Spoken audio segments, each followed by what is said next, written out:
আহা, এই বর্ষার দিনে বসে বসে হুঁকো খাবার মজাই আলাদা।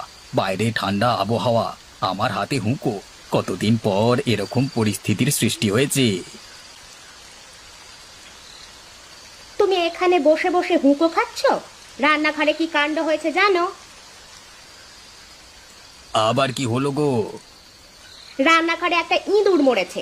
তা থেকে এত দুর্গন্ধ আসছে যে রান্না করতে পারছি না।